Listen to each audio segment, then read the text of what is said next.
Je suis Thierry Fabre du magazine Challenge et j'ai l'honneur de modérer cette table ronde. Juste quelques mots d'introduction pour vous dire à quel point le thème choisi sur les excès de l'endettement et les problèmes de souveraineté que ça peut poser sont d'une brûlante actualité pour nous journalistes et pour tous les observateurs.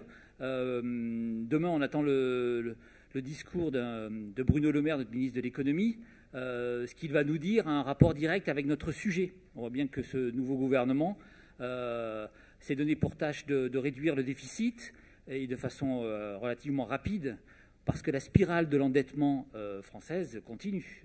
On s'approche à grands pas de 100% du PIB. Donc c'est vraiment un problème d'actualité. On a eu une crise de la dette en zone euro dont nos intervenants nous parleront, mais qui est, pour certains, qui est un peu loin dans les esprits. Notre intervenante qui nous vient de Suède nous le dira. Eux, elle est un peu loin pour nos amis suédois. En revanche, pour certains, comme les Français, elle est vraiment là, cette crise potentielle de la dette, ce fardeau, notamment de la dette publique. Alors, pour poser le problème de façon beaucoup plus précise que moi, je passe la parole à notre économiste, Jean-Paul Paulin, qui a organisé cette table ronde pour nous poser le sujet de façon beaucoup plus académique. Jean-Paul, c'est à toi. Merci Thierry. C'est en effet une très vieille question que celle de savoir jusqu'où le recours au crédit est utile, peut-être nécessaire même à la prospérité, qui est le thème qui nous intéresse. Et puis à partir de quel moment il devient une facilité dangereuse qui peut engendrer des sortes d'enchaînements pervers qui ont un caractère délétère. On sait en effet que le crédit, aussi bien d'un point de vue micro que d'un point de vue macroéconomique, ça peut être nécessaire au développement. Ça peut être aussi important pour permettre d'absorber, de moduler des difficultés conjoncturelles pour survivre dans le cas de difficultés de court terme. Mais on sait qu'il y a un moment où ça devient délétère. Alors, c'est une question, en effet, que l'on discute beaucoup aujourd'hui au niveau de la dette publique, mais la question qui nous est posée, ou qu'on se pose, est un peu d'une autre nature. Le crédit dont nous allons parler, c'est le crédit extérieur, c'est-à-dire la dette contractée auprès de non-résidents. Or, ce n'est pas tout à fait effectivement la même chose, mais on sait que cet endettement, dans certains cas, va poser des difficultés, va poser des contraintes sur les préférences nationales, va poser des contraintes sur les choix de politique économique qu'un pays est amené à faire.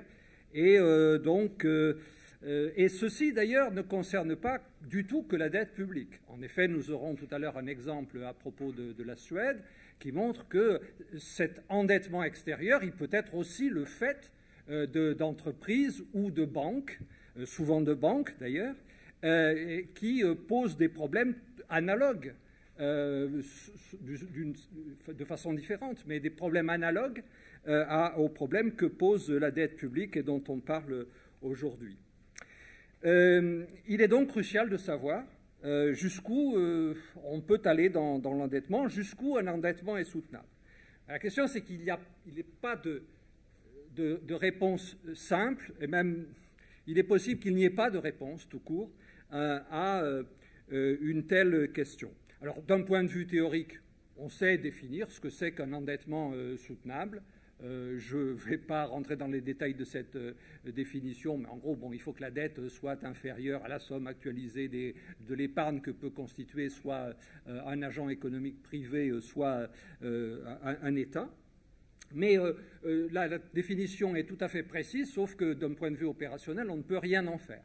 C'est la raison pour laquelle on s'est plutôt replié aujourd'hui sur une autre façon de poser la réponse, qui consiste à dire est-ce que l'endettement d'un pays à un moment donné est peut-être stabilisé, simplement stabilisé? Quelles sont les conditions sous lesquelles l'endettement extérieur d'un pays peut être stabilisé? Ce qui est beaucoup plus restrictif, mais même sous cette forme encore, la réponse est quand même difficile à obtenir, pour une première raison, hein, qui est que la soutenabilité de la dette, elle dépend des conditions de crédit, du coût du crédit. Or, le coût du crédit, il dépend des anticipations du marché, des anticipations des investisseurs. Si donc, à un moment donné, les investisseurs ont des doutes sur la soutenabilité de la dette en question, ils vont demander une prime de risque, ils vont faire monter les... Ceci va conduire de fait au défaut qu'ils craignent. D'une certaine façon, les anticipations deviennent autoréalisatrices, c'est-à-dire que dans ce cas, nous avons des solutions multiples, donc il n'existe pas, de fait, une réponse simple à cette question. Alors là, je parle du niveau de l'endettement, mais il faut regarder aussi la structure de l'endettement qui entre en ligne de compte. D'abord, la nature des agents qui se sont endettés. En France ou en Suède, quels sont les agents qui se sont endettés? L'endettement d'un État, ça n'a pas les mêmes... Lorsqu'il peut y avoir défaut, lorsqu'il peut y avoir insoutenabilité de cette dette, l'endettement d'un État n'a pas la même conséquence que l'endettement d'un secteur privé, c'est-à-dire l'endettement des entreprises ou l'endettement des banques. Donc, la nature même des emprunteurs compte.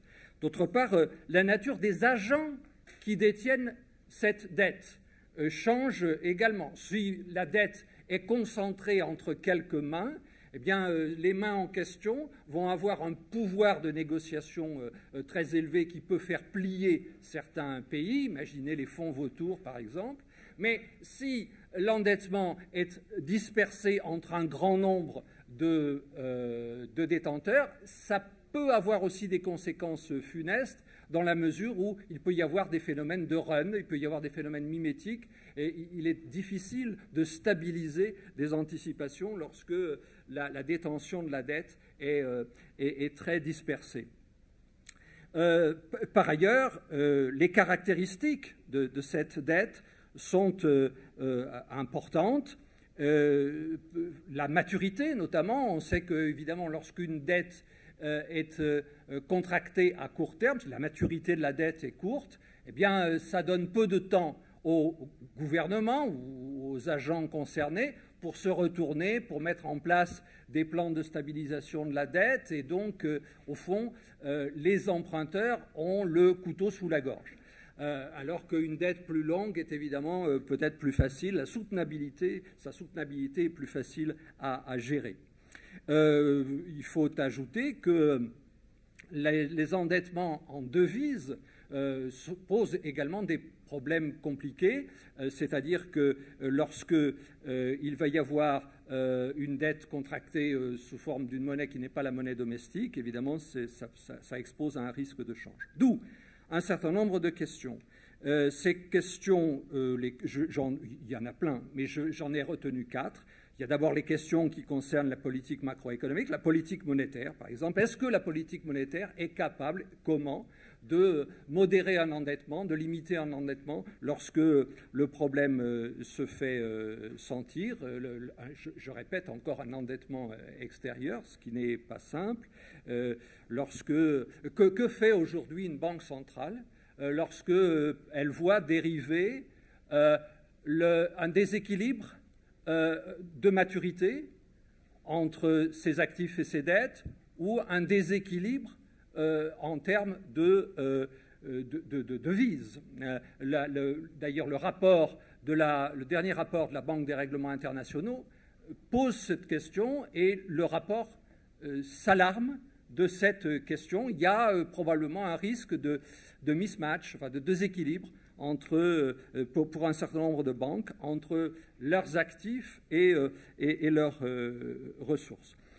La politique budgétaire, comment faire qu'est-ce que nous avons à notre disposition pour traiter de cette question? Je voudrais poser peut-être la question un peu autrement. Est-ce que la soutenabilité de l'endettement extérieur, les critères que vous allez adopter pour dire cet endettement public détenue par l'extérieur est soutenable ou elle n'est pas, est-ce que ce sera le même que le critère que vous allez adopter du simple point de vue national? C'est-à-dire, est-ce que au niveau national, la définition que vous auriez de l'endettement, d'un endettement soutenable au niveau national, sera le même que celui que vous auriez ou que vous devez avoir pour parler de la soutenabilité de la dette extérieure, de la dette publique détenue par l'extérieur? Deuxième question, comment fixer les anticipations de marché?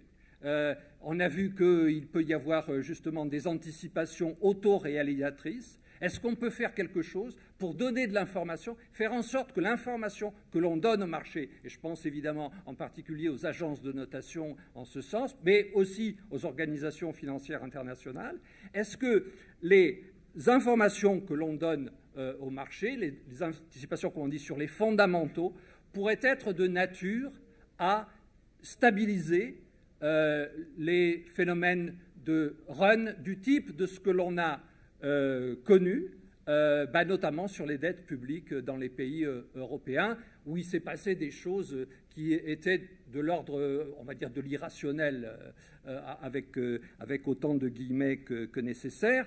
Mais il est vrai que dans un premier temps, les spreads étaient inexistants et ce n'était pas normal. Et ensuite, les spreads entre les dettes publiques sont devenus excessivement importants. Et là, ça a posé les problèmes que l'on sait. Dernière question,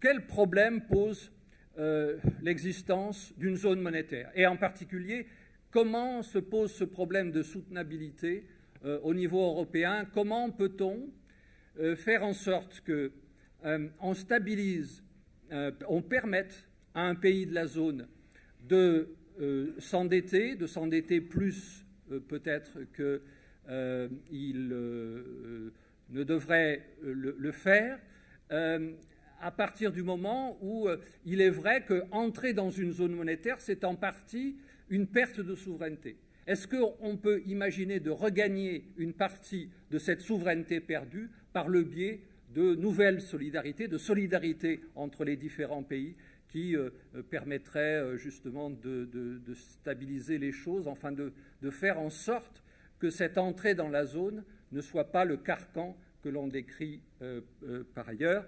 Et avec cette petite liste de questions, j'en termine. Merci beaucoup, Jean-Paul Paulin, d'avoir posé les grandes questions un peu académiques. C'est vrai que, du coup, avec ton exposé, on a vraiment les grandes questions à se poser pour appréhender le sujet. On va aller un petit peu plus dans le concret avec Béatrice Veder-Di-Moro. Donc, vous êtes professeur de macroéconomie de finances internationales à l'INSEAD, mais à l'INSEAD à Singapour. Donc, un centre financier important. Et ce qui est intéressant, c'est que vous allez déjà nous aller un peu plus dans le concret sur ce qui parlait de cette soutenabilité de la dette, et notamment de la zone euro, qui est, Jean-Paul en a déjà parlé, mais la crise de la zone euro, quand même, illustre ce problème de surendettement. Et vous allez aussi commencer à aborder les sujets cruciaux de cette table ronde, notamment la Grèce, et la vision du FMI et de l'Europe sur ce sujet-là. Donc, première entrée dans le concret sur la soutenabilité de la dette avec Madame Di-Moro. Alors, je suis très contente d'être ici. Merci beaucoup de l'invitation et excusez-moi pour ne pas continuer en français, mais ce ne serait pas très... you will hopefully understand better what I want to say, even if I say it in a non-native language here. So let me start out with a not very concrete but a very important background. When we look at the deep historical and also cultural roots of the question debt, it always is striking that, and you know, the Financial Times has pointed this out many times, that the origin of the word debt in German, Schulden, is the same as the as the word for sin. So, so clearly there is a connotation in parts of this world that debts are something that are morally contentious. Whereas in clearly the Anglo-Saxon world, debt does not quite carry that normative kind of connotation. Although being burdened with debt, or being in debt to somebody, also has the connotation of being dependent on something. It's, by the way, the Swiss, not the Germans, who invented the word debt break, Schuldenbremse, and were the first ones to put into their constitution a very strong rule that not only does limits the amount of fiscal deficit, but also makes you catch up for past excesses. So as opposed to the Stability and Growth Pact that we have in Europe, which has an excessive deficit definition, as everybody knows, that is 3%, the debt break in Germany and in Switzerland says also, if for some reason you go beyond the 3 or below the 3%, then you have to catch up next year in order to go back onto the righteous path.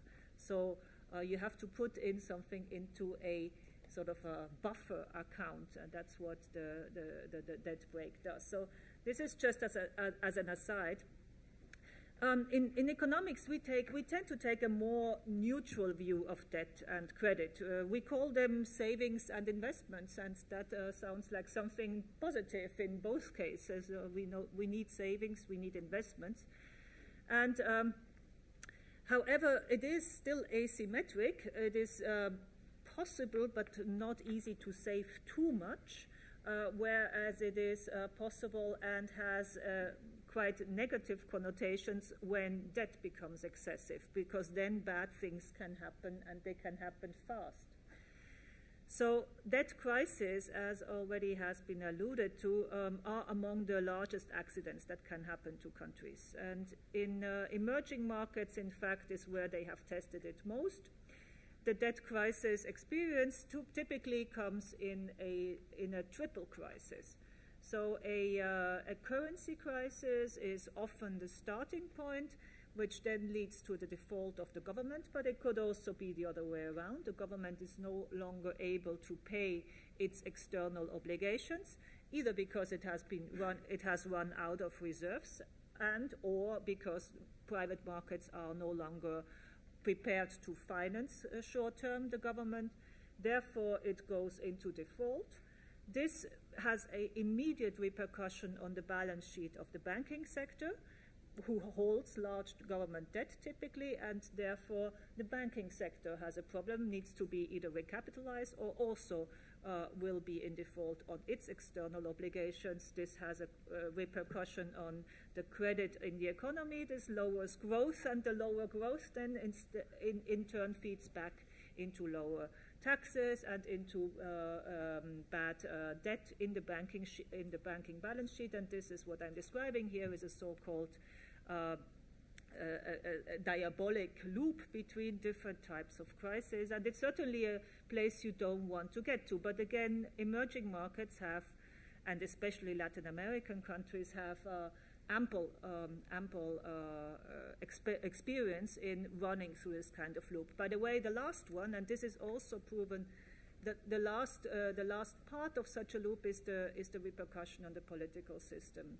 Financial crisis, and we can show this these days, usually come also with a disruption in the political system. The support for the opposition increases, the fragmentation in parliament increases, the number of parties increases over a period of about 5 years. This is the experience. This is empirical evidence from financial crisis over the last 60 years. So it's a good idea not to get into that situation where debt becomes excessive and these kind of diabolic loops can start playing out.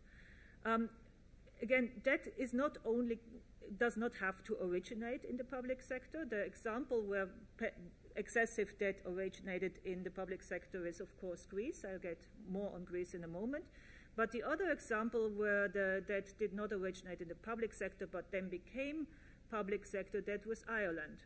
There the excessive debt was in the banking system, and through the saving of the banking system it became public debt. And Ireland found itself from being in a situation where it had a debt ratio to GDP of about 30% to going to 90% in almost no time. So that is very important to always have in mind. Even though the debt may not originate in the public sector, it may still end up there. Now, when is debt sustainable? I fully agree with what was said before. There is we cannot pinpoint one number, but there is a zone where where runs can become likely. And we can call this the gray zone. And in fact, the IMF has a definition of this gray zone where debt sustainability becomes problematic. And it's different for emerging markets. There the numbers are lower. They are more vulnerable to runs already at lower rates. For advanced countries, the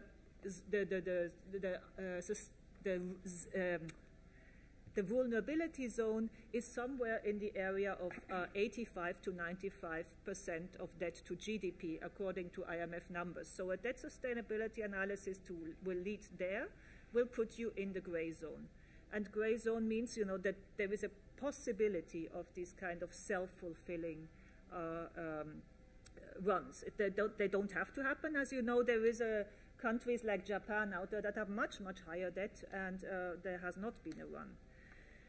Now, let me maybe, for the last 2 minutes, say something about where we stand now on Greece and on debt in the Eurozone. Well, on Greece, as you know, there is an ongoing negotiation between the Greek government and the Europeans and the IMF on the program as it stands, and in particular the IMF is saying Greece debt is not sustainable, whereas the European are saying basically it may not be sustainable, but it's not far from sustainable. So that's the situation right now. What is less known is that already the European debt has been extended into very, very long periods. So basically Greece now has maturities of 50 years, and most of its debt is towards the European creditors, the ESM essentially, and its little sisters, the European Stability Fund. The grace periods are very long and interest rates are very low, so Greece does not have an immediate repayment crisis. To the contrary, right now, it is paying very little on its external debt. However, you now have to do debt sustainability analysis for 50 years. And depending on what you assume, in some years, 5 or 10 years, there may be a problem. And the discussion right now is about this. This is what makes it difficult to understand, that the debt sustainability discussion right now in Greece is about very, very long-term projections and disagreements about such projections. And therefore, there is no easy way to say, oh, the IMF is right or the Europeans are right. There really isn't. It is about uncertainties and about how to deal with uncertainties. And since I'm running out of time, I will not talk more about how to deal with the debt in the rest of the Eurozone, but if you want to hear, I have, together with Hélène Rey, who is also here, and other co-authors, we have a proposal. In fact, it is it's a report published by the CEPR called Dealing with Debt, and I'm happy to elaborate on that in the next round. Thank you. Merci beaucoup. On est toujours contraint par le temps, et c'est effectivement, vous nous avez mis l'eau à la bouche d'une certaine façon en parlant de la Grèce, mais c'est un sujet dont on va débattre à nouveau. Avec les questions, c'est effectivement la soutenabilité de la dette grecque, c'est un très bon exemple, et donc c'est un très bon sujet de discussion pour notre débat d'aujourd'hui. On On change d'activité, puisqu'on va demander à Jean-Michel Six de l'agence Standard & Poor's, qui donc il est chef économiste dans cette agence, de nous parler de ces animaux bizarres que sont ces agences de notation. Parce que pour réguler le marché financier, noter les dettes, il y a des gens dont c'est le métier, qui ont été extrêmement controversés. On se souvient pendant la crise de 2009. Ces sociétés sont beaucoup réformées. Donc Jean-Michel va nous dire comment. Il va nous donner sa vision globale du marché financier aujourd'hui et ce qui s'est passé depuis la dernière grande crise. Jean-Michel, c'est à vous. Merci Thierry. Bonjour à tous. Je vais effectivement essayer de couvrir très rapidement un certain nombre d'éléments un peu fondamentaux. Permettez-moi d'abord de rappeler notre champ, la définition du champ dans lequel nous intervenons, à savoir le marché obligataire, et uniquement le marché obligataire.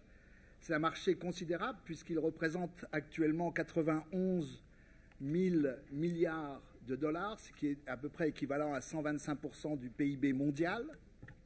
C'est donc le marché financier le plus important. Et dans ce marché, la dette souveraine représente exactement 43% du total que je viens de citer. En zone euro, pour vous donner un autre élément de comparaison, dans la zone euro proprement dite, le marché obligataire représente 4 fois en taille, 4 fois le marché des actions. Donc c'est un marché extrêmement important. Et en 2015, le CEPI avait sorti une étude très détaillée qui passait en revue 93 épisodes de récession dans 25 pays et qui montrait que dans les phases de reprise économique, les entreprises avaient tendance à substituer un financement obligataire au financement bancaire. Et il apparaissait également, de façon très claire dans cette étude, que les reprises, dans ces cas-là, étaient beaucoup plus vigoureuses dans les économies où la part du financement obligataire était initialement plus élevée. Dans les phases effectivement de récession, les banques ont tendance à contracter leur offre de crédit afin de réduire leur exposition au risque.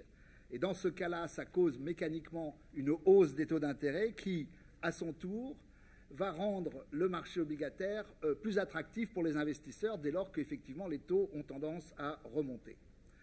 Donc dans ces conditions, on voit bien que le marché obligataire mondial est à la fois une source importante de financement de la croissance depuis très longtemps, et donc de création de richesses, mais qu'également, de par sa taille, 125% du PIB mondial et dans une forte croissance encore actuellement, eh bien c'est un facteur potentiel de risque de déstabilisation, d'amplification de phénomènes erratiques de court terme face à, par exemple, les chocs macroéconomiques, comme on a pu le voir, effectivement, à partir de 2008. Alors, effectivement, la question qui est posée aujourd'hui, c'est, entre autres, une question qui est posée, c'est est-ce que les agences de notation peuvent-elles jouer un rôle stabilisateur sur les marchés obligataires? Alors, je voudrais simplement rappeler, dans ma très courte introduction, ce que nous faisons et ce que nous ne faisons pas. Alors, ce que nous faisons, c'est nous visons à évaluer la capacité et la volonté d'un emprunteur, public ou privé, à faire face à ses obligations complètement et en temps et en heure. C'est purement et simplement la tâche qui nous revient, ce qui est une tâche ardue, complexe, mais en même temps très précise. Nous visons effectivement de ce fait à mesurer la soutenabilité de l'endettement des émetteurs que nous notons en nous appuyant sur un certain nombre de facteurs fondamentaux sur lesquels on pourra revenir si vous le souhaitez, tels que la situation financière, etc., ainsi que l'environnement macroéconomique dans lequel se situe cet émetteur. Alors, cette mesure du risque de crédit, qui est notre vocation, elle se fait dans une perspective de moyen terme, c'est-à-dire que nous souhaitons et nous essayons de noter à travers le cycle économique. C'est pour cela d'ailleurs que ces notes ne constituent en aucune façon une recommandation d'achat ou de vente. Et ça, c'est un point qui me paraît extrêmement important à souligner, dans la mesure où, selon le profil de risque de l'investisseur, telle ou telle note pourra apparaître attrayante ou au contraire rebutante. Et les phénomènes de report d'investissement se font dans les deux sens. Vous avez un certain nombre d'investisseurs, c'est bien connu, qui ne vont jamais investir dans du papier 3A parce que ça rapporte très peu, c'est très peu attrayant, alors que d'autres, au contraire, de par leur charte, de par la définition même de leur politique d'investissement, n'investiront que dans du 3A, par exemple, ou dans l'investment grade en général. Et donc, ces notations visent à réduire l'asymétrie qui existe, par définition, entre les prêteurs et les émetteurs sur un marché. Alors, bien entendu, les notations, de ce fait, ne sont pas la seule source d'information sur le marché obligataire pour les investisseurs. Il y a également un certain nombre de notes internes qui sont publiées par les banques en particulier. Déjà? Oula. Bon, je pensais que... OK. Parce que toi, tu avais 3. Heureusement, il y a du débat Voilà, après. c'est ça, voilà, j'ai encore brimé. Voilà, bon. Alors, donc, les notes internes des banques qu'on connaît, qui portent effectivement sur des méthodes proches de celles des notations, mais qui sont la responsabilité propre de chaque établissement, avec comme limitation qu'effectivement ces notes en général s'adressent, si ce n'est exclusivement, tout au moins principalement aux clients des banques en question, ce qui peut créer une certaine asymétrie dans la distribution de l'information. Et puis d'autre part, l'autre grande source d'information, ce sont les indicateurs de marché, en particulier les spreads, dont on a parlé déjà tout à l'heure, c'est-à-dire les écarts de taux entre différentes classes d'émetteurs, et les CDS, qui constituent en quelque sorte un contrat d'assurance contre le risque de défaut. Et le prix des CDS est en permanence mis à jour, à l'inverse des notes qui sont révisées périodiquement. Ces indicateurs de marché, comme les spreads et les CDS, sont des indicateurs de très haute fréquence qui sont mis à jour de façon pratiquement constante. Alors, sur longue période, le rôle des agences est donc, à notre avis, assez important dans la stabilisation des marchés et le bon fonctionnement des marchés à travers une meilleure information tant des émetteurs que des investisseurs.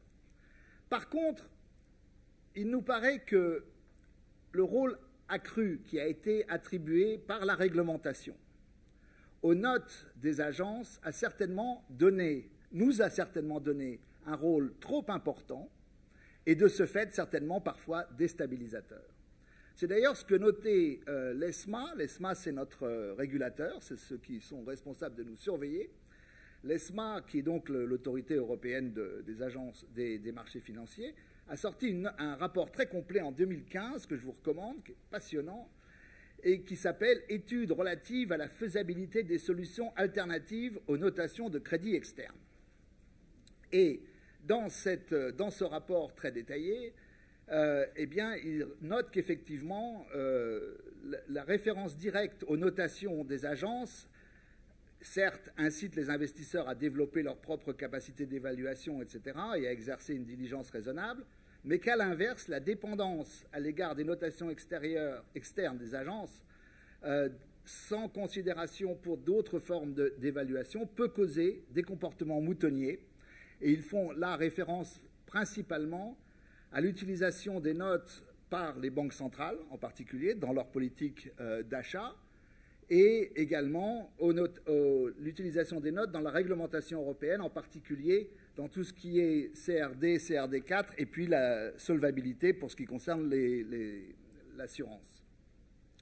Et donc, je m'arrêterai là, effectivement, puisqu'on n'arrête pas de me dire que je suis trop long, mais pour dire simplement qu'effectivement, je crois qu'en un mot, le rôle des agences est un rôle d'information, ça n'est qu'un rôle d'information, et que donner trop d'importance aux notations, en particulier à travers une réglementation accrue, une utilisation accrue dans la réglementation des notes, peut effectivement être contre-productif et amener parfois des comportements plus déstabilisateurs. Merci Jean-Michel. Vous n'avez pas eu le temps de parler du changement des agences elles-mêmes. On y reviendra pendant le débat. Mais c'est déjà, je retiens de ce que vous avez dit, le rôle trop important qu'on vous a attribué, c'est effectivement, il faut se souvenir, avant la crise, vous faisiez la pluie et le beau temps, et on était complètement obnubilés par les A que vous donniez aux États, aux entreprises.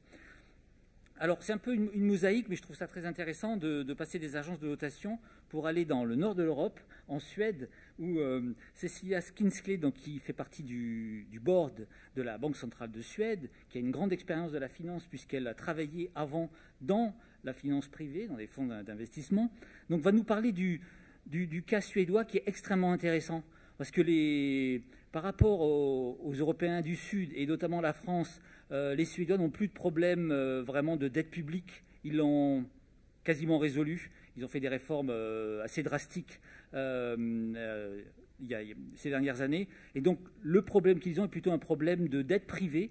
Donc, c'est vraiment intéressant de voir les leçons des réformes suédoises au niveau de l'endettement public et privé. C'est à vous.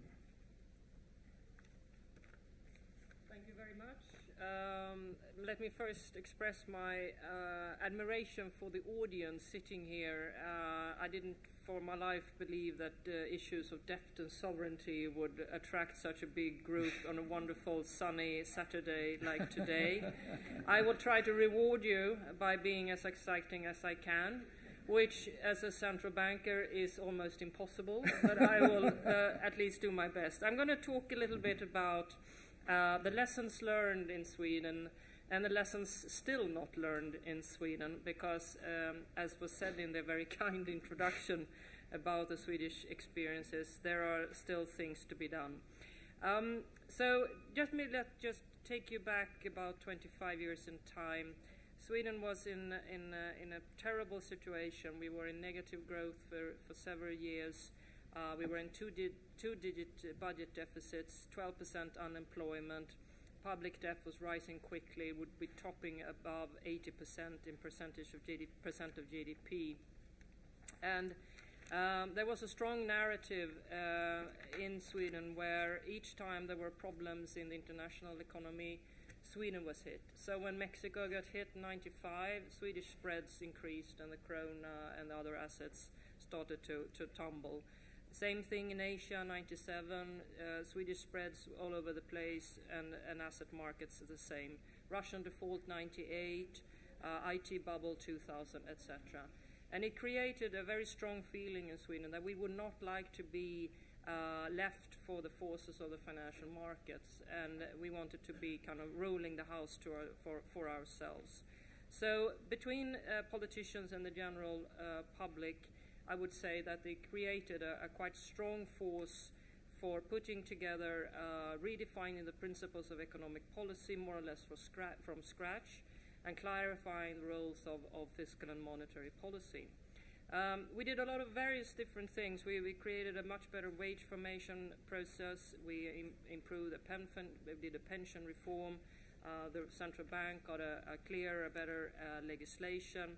But I'm going to talk a little bit now about the fiscal framework. So a number of frameworks were put in place, parts of this framework put in place, and about 75% of the parties that are, or the seats in the parliament are still behind this framework 20 years later, which I find actually quite impressive. So just some of the things that were put in place.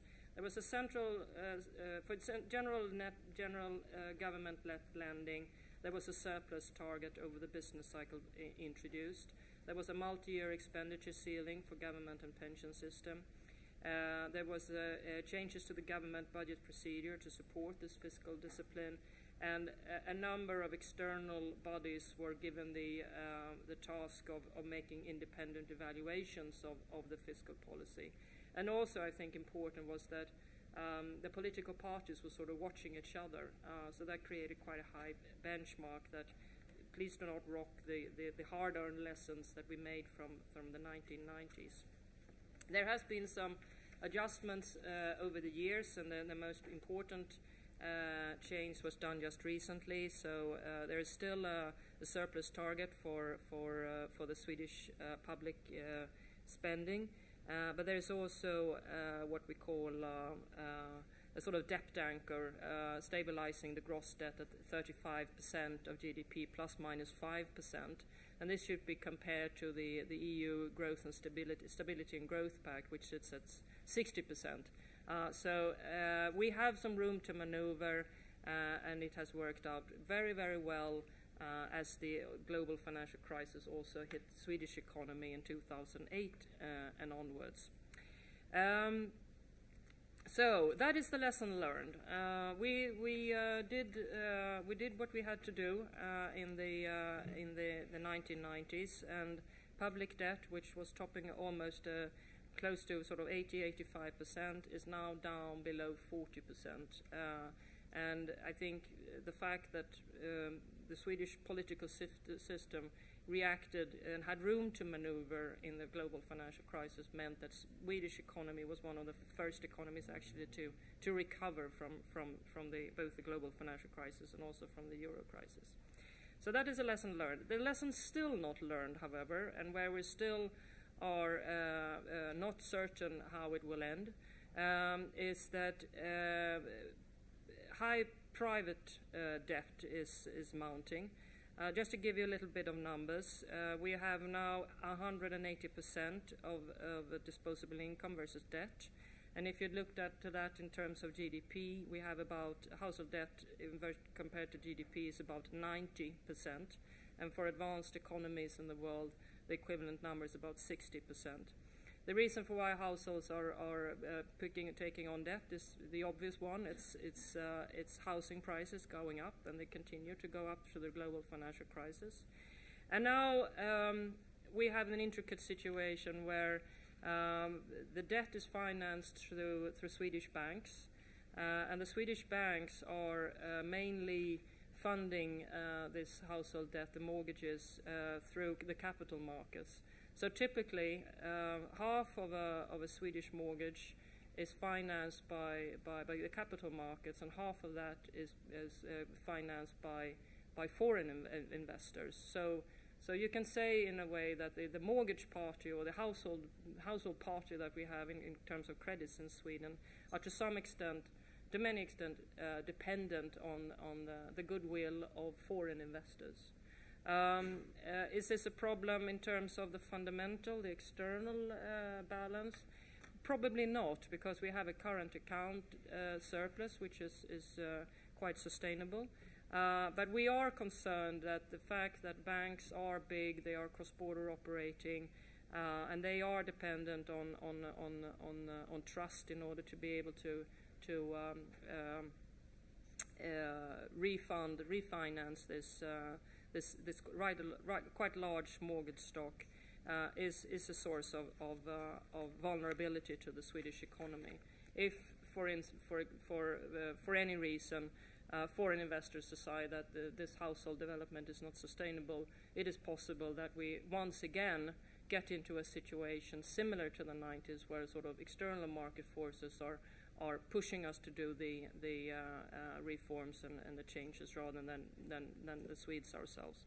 So what do we do about this? Well, just to finalize, we'll continue to do stronger regulations to build resilience. First of all, in the banks with macroprudential measures, but it's also about creating more resilience within the households themselves. So we're looking into a lot of this macroprudential stuff. The Riksbank, the central bank, is not the macroprudential authority. That is one of the government authorities doing that. But we try to be good players in the system, providing the other authorities with the arguments within the analysis to do further things. Loan-to-value ceilings, debt-to-income ceilings, other things are being put in place. But so far, we have not, in my view, learned the full lesson of the 90s when it comes to handling the private sector debt. And I hope that we won't have to do it the hard way as we did in the 90s. Thank you.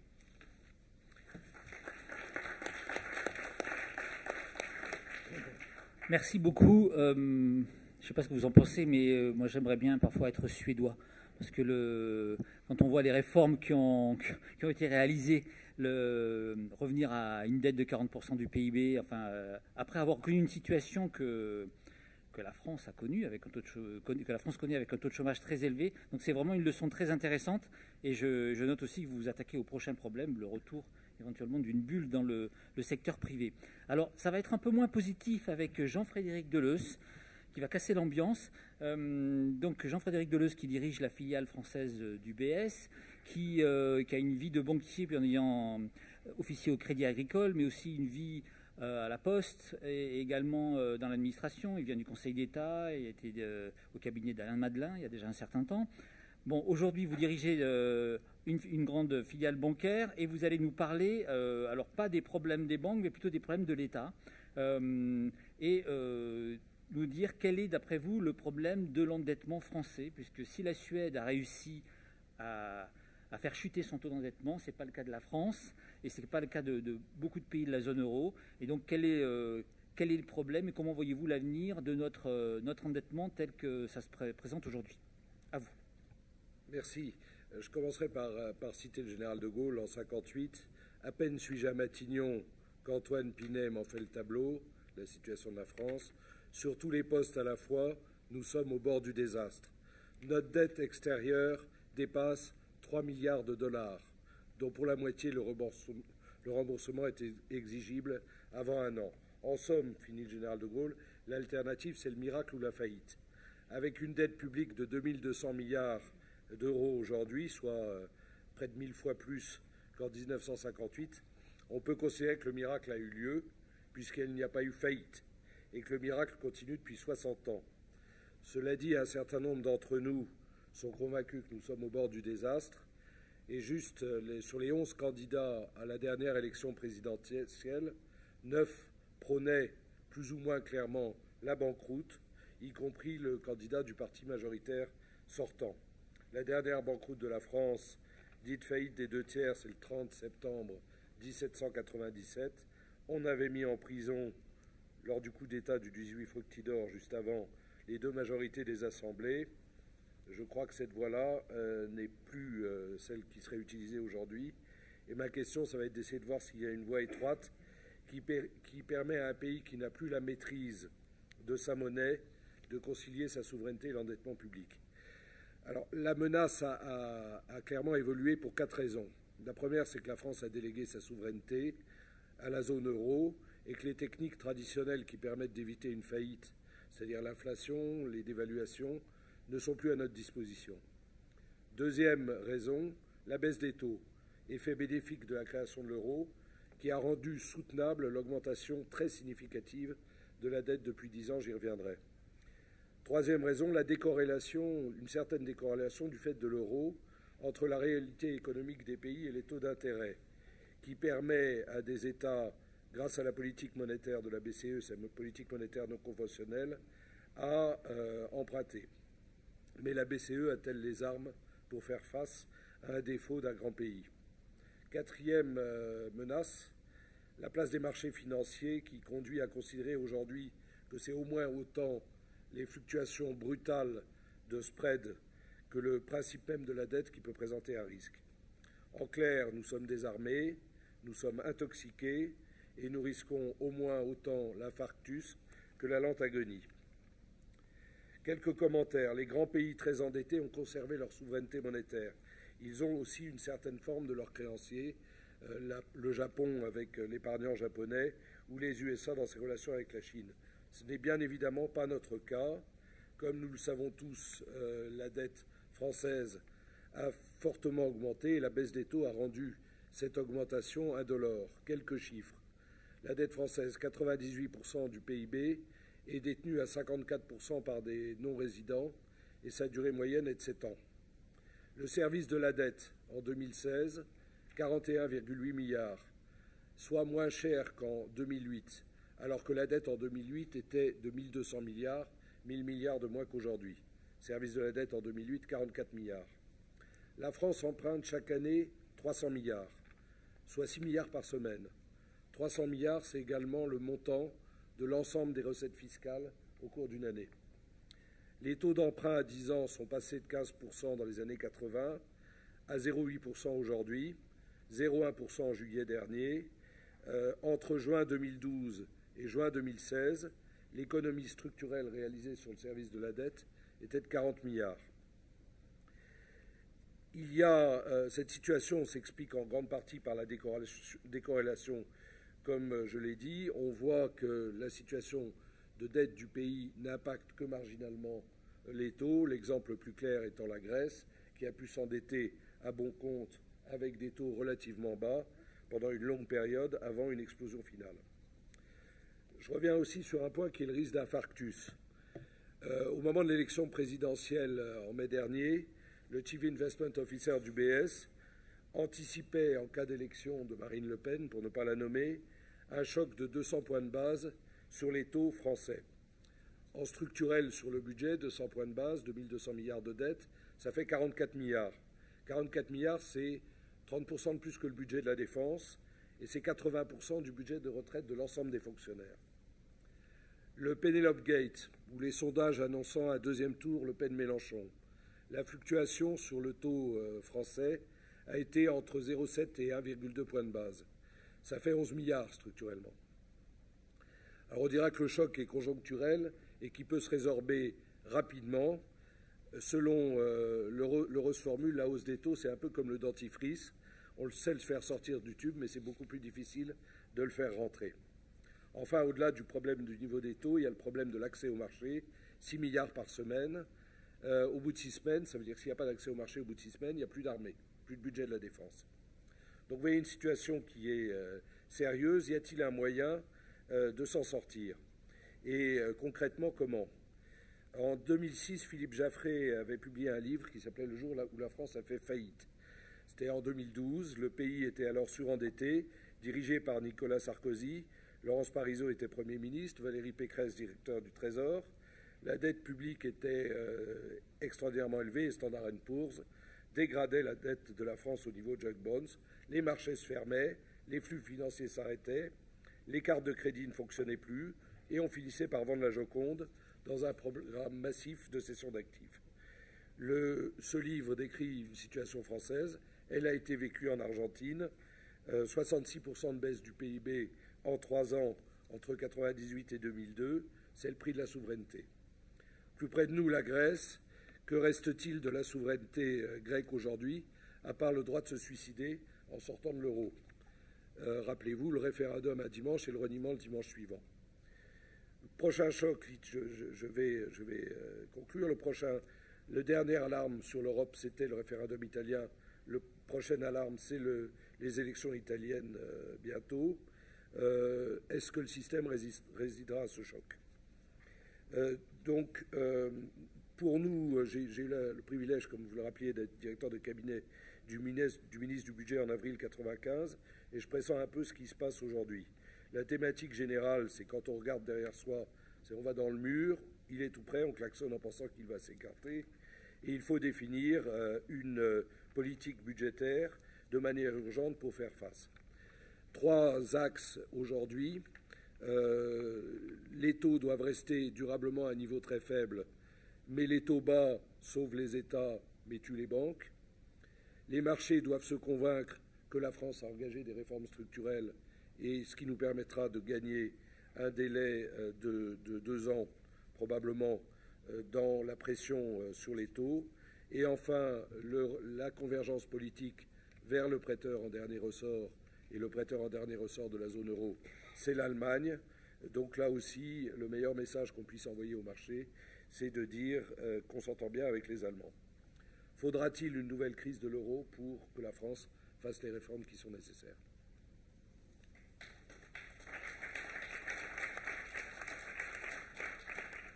Bon, je vous avais averti, hein, ça casse un peu le moral.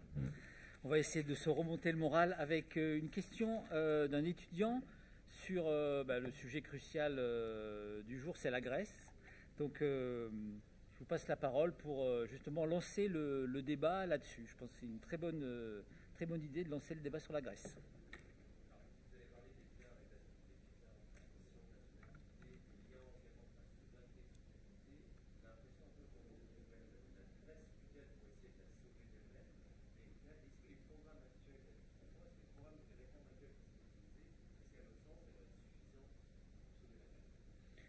Alors, très bonne question. C'est-à-dire que, Madame Di Mauro, peut-être, est-ce que vous aviez commencé à aborder le sujet? Est-ce que vous voulez aller un petit peu plus loin pour clairement nous dire, est-ce qu'aujourd'hui, les plans de l'Europe qui ont été mis en place, est-ce qu'ils ont une cohérence ou aucune cohérence puisque cette dette n'est pas soutenable. Ensuite, Jean-Michel Stix, peut-être que vous pourrez compléter.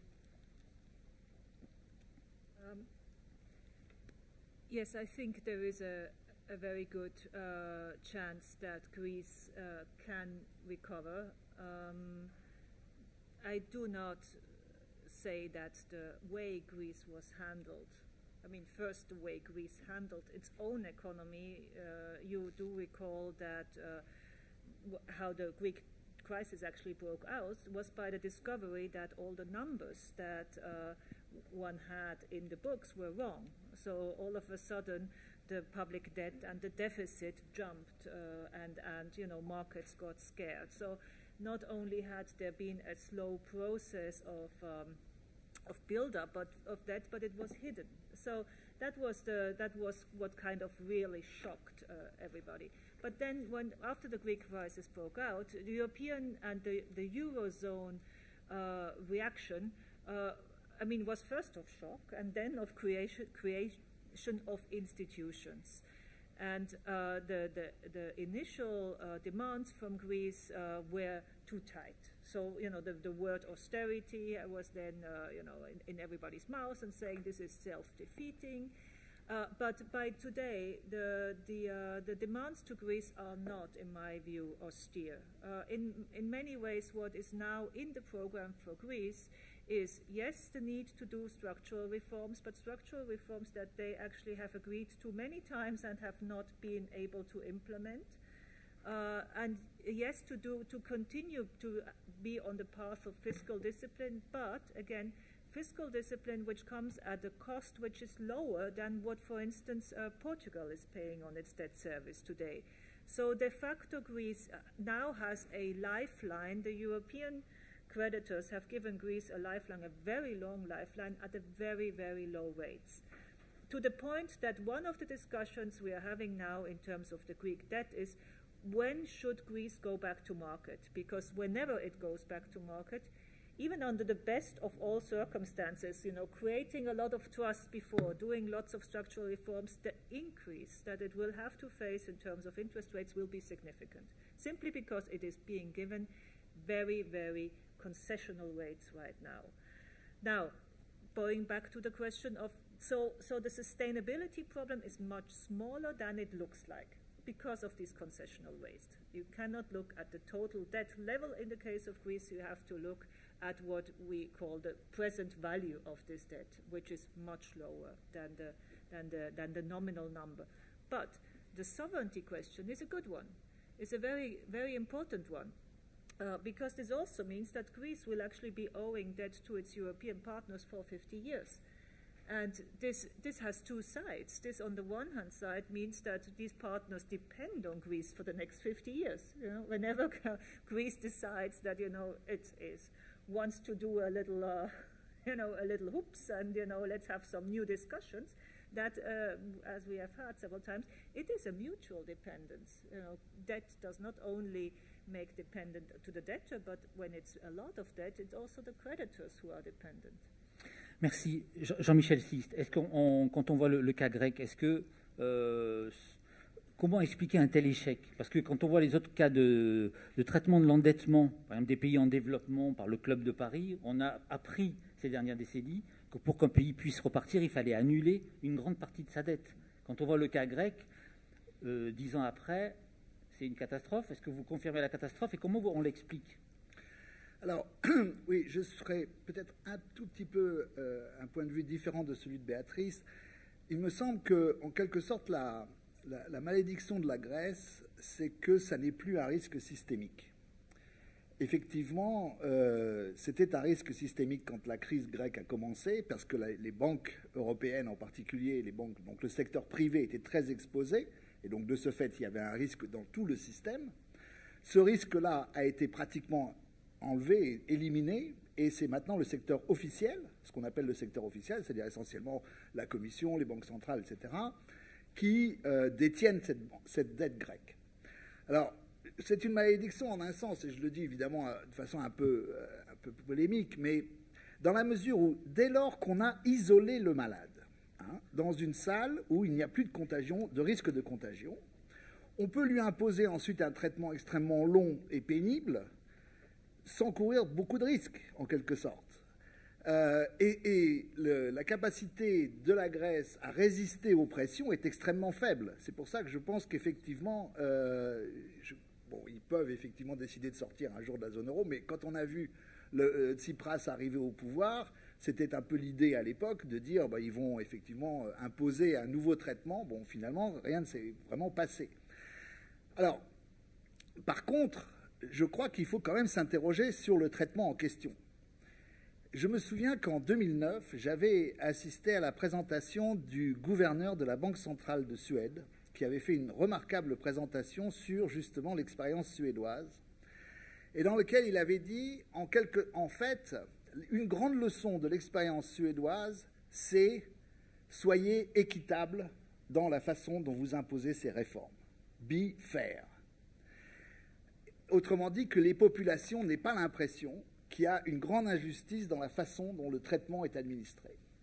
Et là, il me semble que dans le cas grec, en tout cas, chaque fois que j'y suis allé pour discuter avec les différents partis constitués, il me semble que cette fairness n'est pas du tout évidente, qu'il y a une certaine classe en particulier qui reste quand même très très protégée de l'austérité, alors qu'au contraire, effectivement, au niveau des classes populaires, il y a eu véritablement un certain carnage.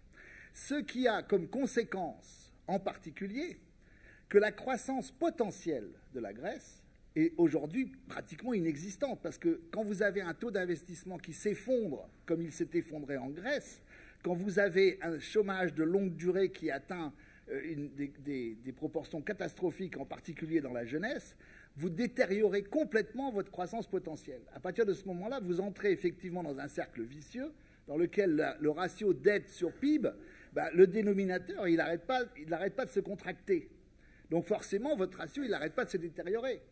Et donc, c'est en cela que j'ai quand même beaucoup, personnellement, de doutes sur l'efficacité à long terme du traitement qui est à l'heure actuelle imposé à la Grèce. Et de ce fait, il est vrai que malgré toutes les déclarations dans le sens inverse, il est très possible qu'un de ces jours, on décide purement et simplement d'effacer cette dette, ce qui d'ailleurs ne résoudrait pas grand-chose du point de vue de la Grèce. Comme l'a rappelé Béatrice, finalement, ils ne payent pas énormément aujourd'hui, mais ça ne résoudrait pas grand-chose parce que leur croissance potentielle est extrêmement détériorée, encore une fois.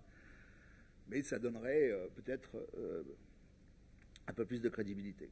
Merci. Avant de passer la parole à la salle, j'aimerais bien demander à Mme Skinsley ce qu'elle pense du cas grec, les leçons que vous tirez de l'échec, parce qu'on peut... Tout le monde est unanime pour dire que c'est un échec, de l'échec du traitement de la dette grecque. Comment vous voyez ça de vos dettes suédoises? I'm not going to go too much into how the Eurozone is going to sort out the Greek problem, because we're not a Euro country and not on the political side. So, but I can say some general advices on how to get out of this kind of problems, and from a political economy perspective. First of all, you have to agree that there is a problem, and you have to agree among the political parties that you need to do something about the problem. That's the first stage. And then it's about presenting the alternatives and let the voters decide how much public sector, private sector involvement should be. Should it be through tax hikes or spending cuts? And it's important to no matter how the political winds are flying, that still this agreement on the problem that something has to be done. That's key. So it sort of doesn't get lost in the details. And then you have to finalize a cross-border agreement, a cross-party agreement. And here I think you mentioned something important with the social sort of cohesion here, which frankly means everybody must contribute. Everybody must take a part in paying for the country to get out of the problems. And as a politician here, you have to take a leap of faith. It's much better to get an agreement which is sort of participating or support only 50% of, or you like only 50% of, than not getting any agreement at all. Then everybody will end up in a worse place and a worse place and a worse place. But I think the fact everybody must pay and everybody must agree something needs to be done, and it's up to the electorate then to decide, given their preferences on the details. That's the way to do it, and it takes time. Merci beaucoup. On a le temps en tourne. Est-ce que qui veut poser la première question? Il nous reste peu de temps, mais je suis sûr que vous avez des questions. Eh bien, non. Aucune. Si.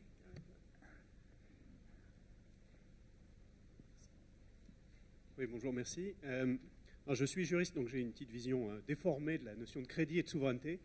Donc c'est sous cet angle-là que je veux poser ma question. Et quand je songe à l'histoire de la dette souveraine, en tout cas, on pense à des banquiers emprisonnés ou des banquiers en faillite, généralement italiens.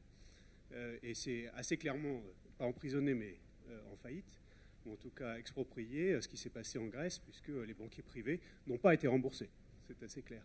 Et j'ai l'impression que le monde a un peu changé de ce point de vue-là, récemment au regard de la dette argentine, puisque vous savez que les tribunaux new-yorkais ont imposé, vous savez, dans l'affaire avec les fonds Paulson, ont imposé le remboursement conformément au contrat qui avait été signé, ce qui était un choc dans la façon de concevoir ces dettes souveraines. D'ailleurs, c'était intéressant de voir que dans ces affaires-là, la France, qualité de siège du Club de Paris, était intervenue devant les procédures dans la Cour suprême. Et ma question en réalité, c'est est-ce que le principe de souveraineté, qui est celui qui vous anime aujourd'hui, n'est pas le principe qu'on met en avant quand on ne veut pas rembourser, tout simplement, quand on est un État?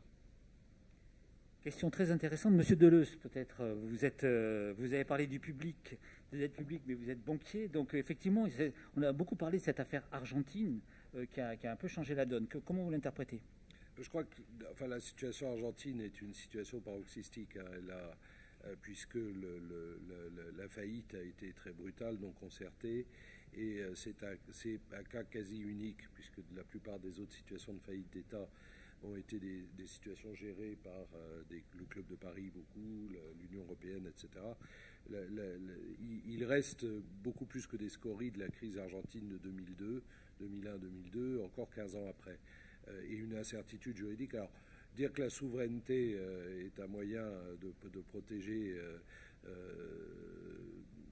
oui, mais voilà, à l'inverse, l'Argentine est toujours hors d'état de rembourser une dette contractée il y a 15 ans, et l'emprunt russe de nos grands-parents orne toujours très souvent les cabinets des maisons de campagne. Donc je crois que la limite du droit, et surtout d'un droit, il n'y a pas de droit international de la dette, il y a un droit américain, il peut y avoir une autre place où on décidera autre chose, et à la fin du vous pouvez saisir les actifs argentins en Argentine, mais vous n'irez pas non plus en Argentin décider de vous-même d'augmenter les impôts.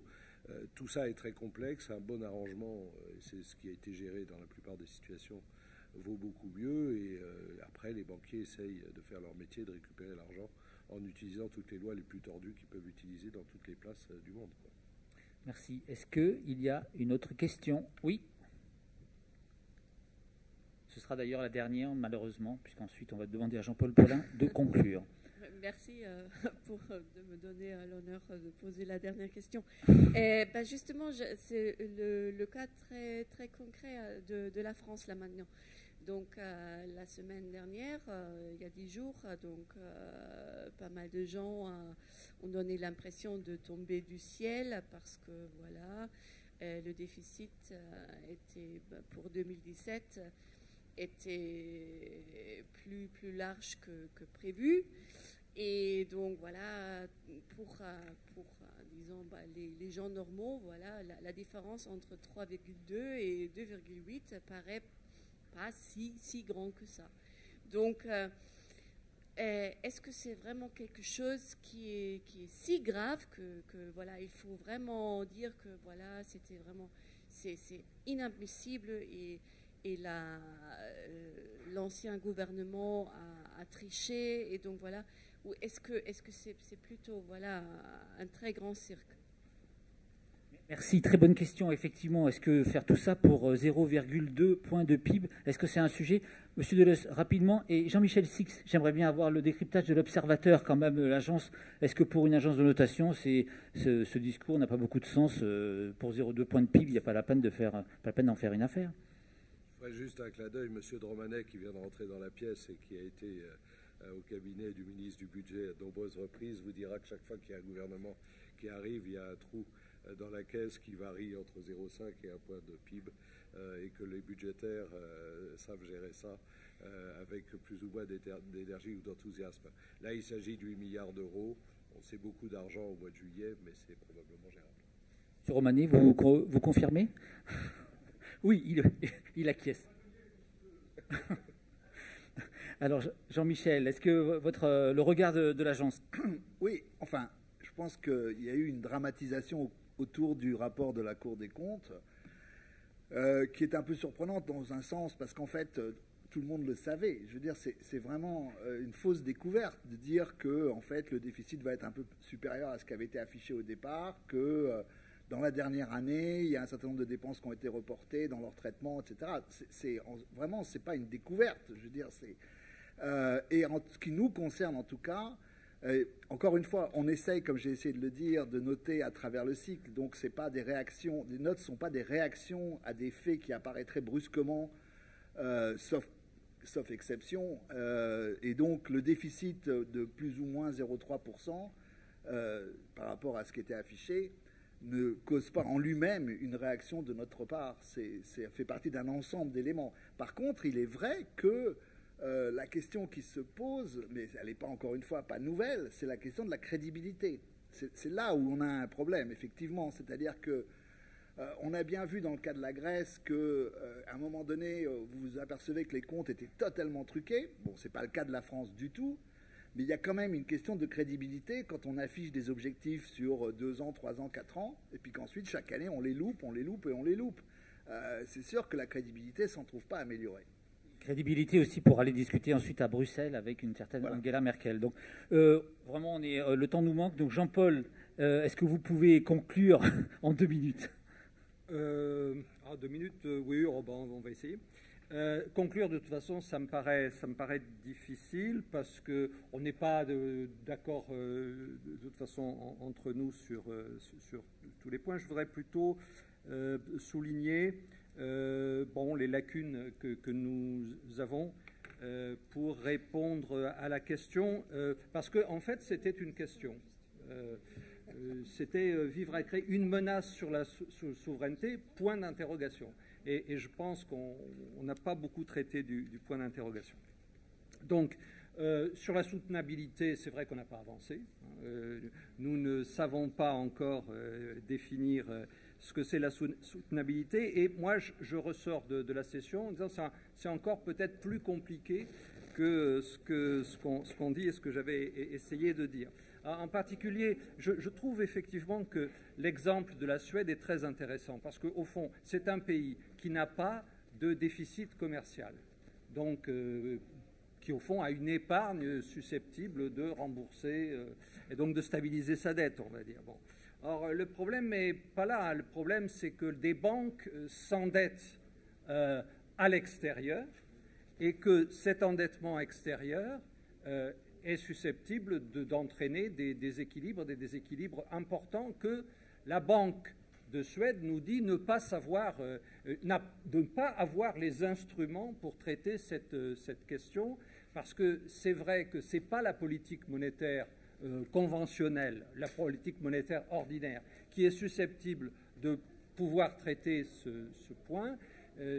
Pour traiter cette question de l'endettement extérieur du système bancaire, comme d'ailleurs peut-être d'autres agents, enfin des entreprises, il faudrait des instruments macroprudentiels. Alors ces instruments macroprudentiels, ils existent potentiellement, mais il se trouve que la Banque de Suède n'a pas la disposition de ces instruments qui doivent être, je suppose, de la responsabilité du gouvernement. C'est un peu la même chose chez nous, puisque le Haut Conseil de stabilité financière, qui est censé prendre les décisions en la matière, est présidé par le ministre de l'économie, avec, il est vrai, la présence dans ce haut comité de la Banque centrale. Donc, cette question des instruments est certainement importante et en effet, on est en train de passer probablement à côté d'un certain nombre de point important susceptible de déstabiliser. Nous n'avons pas non plus les instruments, alors je parle là pour le coup pour la France et plus généralement peut-être pour la zone euro, nous n'avons pas les bons instruments pour parler, de traiter la question de la dette publique. On ne va pas y revenir, mais je crois qu'il y a beaucoup de gens ici qui seraient d'accord pour le dire. Dernière chose, un regret, c'est qu'effectivement, nous avons pris le problème comme si le vivre à crédit, c'était toujours une menace sur la souveraineté. Et on n'a pas distingué quand même entre le bon endettement, peut-être parce que c'est trop tard, mais entre le bon endettement, c'est-à-dire celui qui permet d'investir, qui permet de faire des réformes et qui permet de revenir sur un sentier de croissance potentielle qui permettrait en effet de résoudre la question. Je pense que c'est une question posée aux critères employés par la zone euro en ce domaine. Est-ce que c'est vrai que, par exemple, ce déficit des 3%, il est bête d'une certaine façon, et que si on a la possibilité, si un pays a la possibilité d'investir, c'est-à-dire si ce déficit doit aller, alors il faut voir encore une fois la situation des pays, mais si ce déficit doit permettre effectivement d'investir, doit permettre d'aller vers un chemin de croissance potentielle plus avantageux, peut-être pourquoi pas. Très bonne conclusion, parce qu'effectivement, on a peu parlé de l'aspect positif de l'endettement, et la réduction à tout prix de la dette publique peut avoir des excès. Pour compléter ce que vous dites, l'Allemagne a beaucoup réduit son endettement public, mais l'investissement public en Allemagne est en chute, les routes se dégradent, donc ce n'est pas non plus la solution de baisser coûte que coûte la dette pour baisser la dette. Donc voilà, en tout cas, merci beaucoup de ce débat qui était passionnant.